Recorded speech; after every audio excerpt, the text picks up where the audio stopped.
Mas que confusão, hein? Confusão grande, hein? Confusão.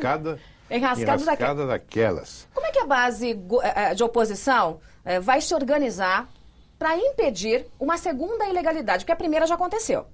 Gastou demais, feriu a lei. Né? E agora estão querendo cometer uma segunda ilegalidade, que é pegar a lei, rasgar, pica, joga fora e finge que aquilo que era lei não é mais. E aí? O que é realmente um absurdo, né? Porque você imagina, se um cidadão comum, esse que paga imposto, que sustenta o governo com o seu imposto, ele descumpre a lei, ele não tem, por iniciativa dele, a condição de mudar a lei. Ele tem que sofrer as consequências.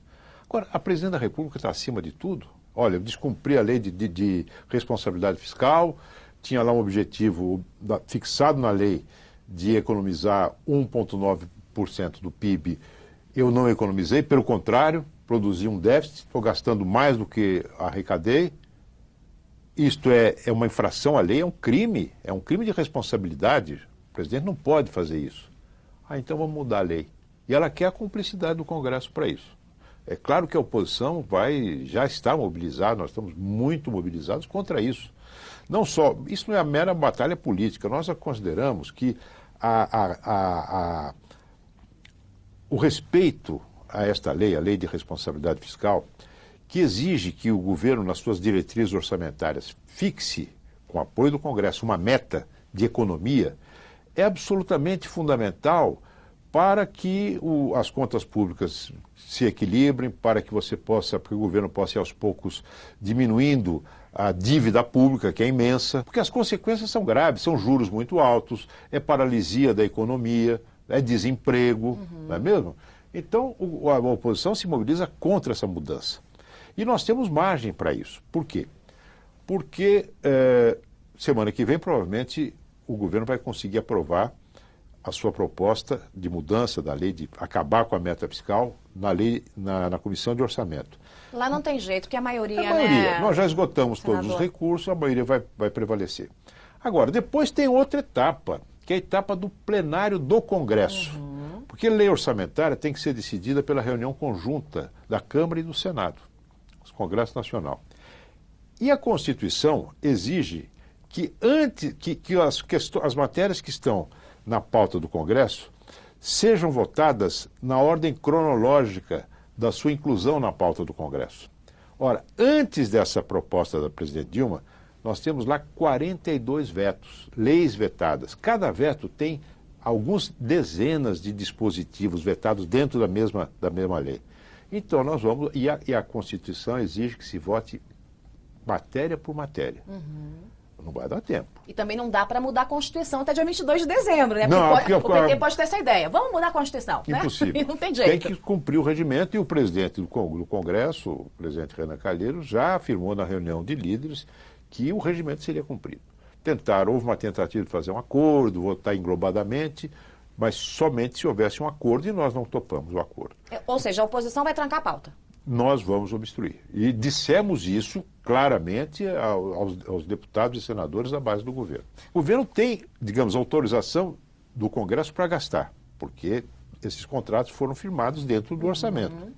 O que falta para o governo hoje, para pagar, é caixa, dinheiro. E não é porque gastou mais do que arrecadou.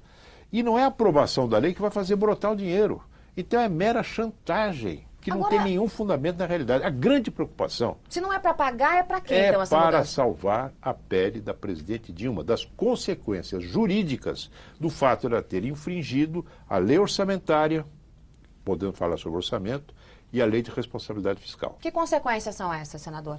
Crime de responsabilidade. Que pode levar ao quê? Ao impeachment. Ou seja, se a presidente Dilma não conseguir mobilizar o Congresso até dia 22 de dezembro e fazer com que o Congresso seja conivente com essa lambança fiscal, e com o descumprimento da lei, com esse crime de responsabilidade, ela pode sofrer um processo de impeachment por ter cometido crime de responsabilidade. Ela já movimentou mais de 40 bilhões de reais, estando em situação de descumprimento da lei. Agora, diz a Constituição que constitui crime de responsabilidade, entre outras coisas, o artigo 85 da Constituição, infringir a lei orçamentária. Mas aí entra a cruz e a espada, porque se aprovar a mudança na legislação e tornar o que é ilegal, ilegal, pode também haver um processo de crime de responsabilidade, porque o crime já aconteceu. Já aconteceu, está consumado. É escancarar aos olhos de todos, primeiro, algo que todos já sabiam, que é a má gestão das contas públicas. Em segundo lugar, quando a presidente propõe esse tipo de lei, ela está dizendo o seguinte, olha, eu não vou me emendar.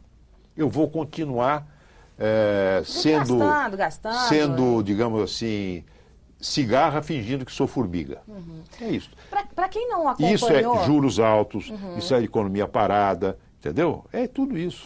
Já houve um crime de responsabilidade que será confirmado no último dia deste ano. Quer dizer, fechou ali. Então, de uma forma ou de outra, abre-se a possibilidade de um pedido de impeachment da presidente Dilma? Abre-se. Teoricamente, sim. É preciso terminar a execução, digamos, do orçamento desse ano, estudar, verificar o desfecho desse processo rocambolesco que ela iniciou com a proposta dessa lei que transforma, enfim, crédito em débito, né?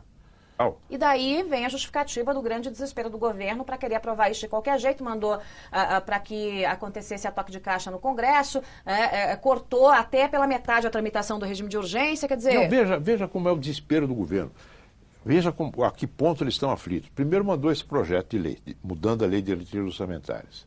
Aí, diante do calendário apertado, a presidente mandou um pedido de urgência para a aprovação desse projeto. O pedido de urgência é um rito muito especial que a Constituição prescreve para projetos de lei que, a pedido do presidente, ou da presidente no caso, tenham um tempo máximo de tramitação em cada casa de 45 dias. 45 dias na Câmara, 45 dias no Senado. Muito bem, mandou esse projeto de lei. Depois ela se deu conta, vejam os gênios da Casa Civil, da Presidente da República, se deram conta que o pedido de urgência constitucional não tem cabimento num projeto de lei que tem que ser decidido pelas duas casas conjuntamente. Porque o projeto de lei, o rito da urgência constitucional é 45 dias numa casa e 45 em outra. Ora, se a decisão é conjunta, não cabe. Aí o que eles fizeram? Retiraram o pedido de urgência. Você veja a aflição, a lambança permanente diante do prazo exíguo que tem para resolver essa questão. O Tribunal de Contas da União, em 2010, fez um alerta. O presidente do tribunal até deu uma entrevista sobre isso recentemente. Em 2010, olha, tem problema em Abreu e Lima, refinaria em Pernambuco, e problema na Copérgia, refinaria no Rio de Janeiro. O problema é o seguinte, contratos superfaturados, preço fora do valor de mercado, confusão. 2010, comunicou o Tribunal de Contas ao Congresso Nacional a existência desses problemas. O Congresso, então, vota na lei de diretrizes orçamentárias, vota uma disposição que proíbe o governo continuar repassando dinheiro para esses empreendimentos da Petrobras, onde o Tribunal de Contas já havia detectado problemas. O que faz o presidente Lula? Veta esse artigo da lei de diretrizes orçamentárias, lá da época, para que pudesse, então, continuar dando dinheiro para essa obra em andamento.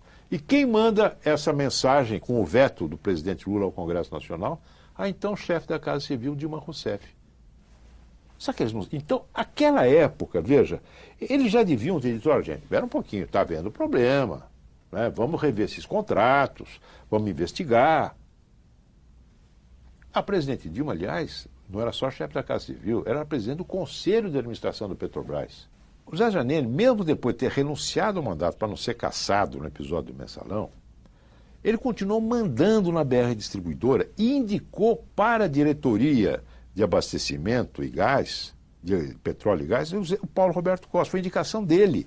Ora, o presidente da República, o Lula, não é burro, ele é espertíssimo e inteligente. Quando ele vê uma indicação do Zé Janine... Opa!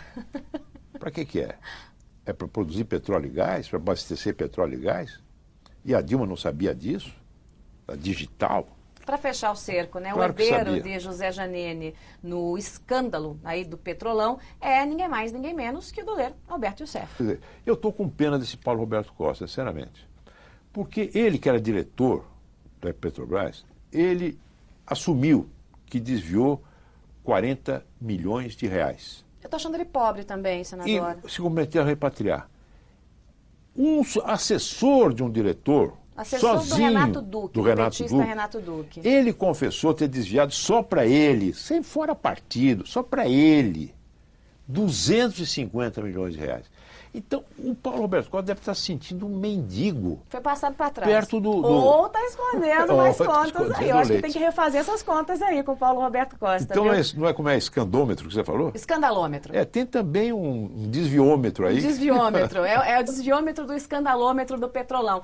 A turma investigada aí no Petrolão, a turma que foi parar na cadeia, e gente lá de dentro da Petrobras, fez movimentações nos últimos 4 anos que chegam a 24 bilhões de reais. Ninguém viu nada, senador? É impossível não ter visto.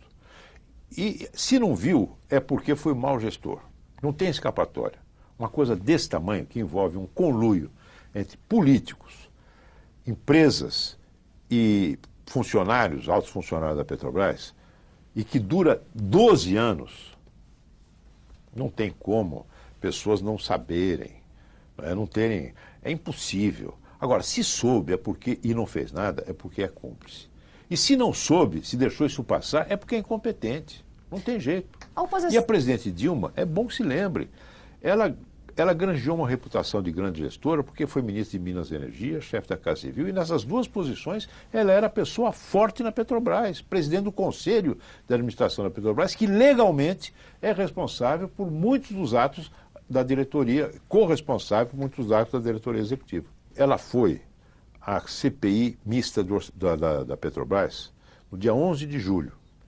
Aí perguntada sobre se ela sabia a respeito de denúncia de uma empresa holandesa ter pago propina, ela disse, não. Denúncia é feita por Veja, com exclusividade, e agora confirmada pelo Ministério Público da Holanda. Ela disse, não soube. Só que o Ministério Público da Holanda já se entendeu com essa empresa e a empresa pagou de multa 250 milhões de dólares por ter subornado os servidores de vários países, inclusive do Brasil.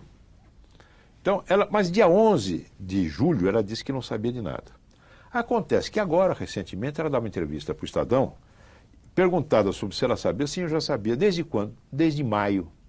Então ela mentiu. Ela foi à CPMI e mentiu para a CPMI. Há um elo entre corrupção na Petrobras e corrupção na Eletrobras. É o Eletrolão. Depois do Petrolão vem exatamente. Aí o Eletrolão. Quer dizer, a gente pode ter uma CPI que envolve também, como o senhor disse, a Eletrobras. E cada vez vem chegando mais a tentativa de institucionalizar a ilegalidade com a LDO. Né? Isso é uma coisa absurda. Tomara que a oposição consiga, de fato, manter essa pedra de 1 tonelada, senador, no meio do caminho dessa ilegalidade, né? Porque não é possível. Nós estamos lutando para isso e acho que vamos conseguir, sim. Muito obrigada, senador. Até a próxima.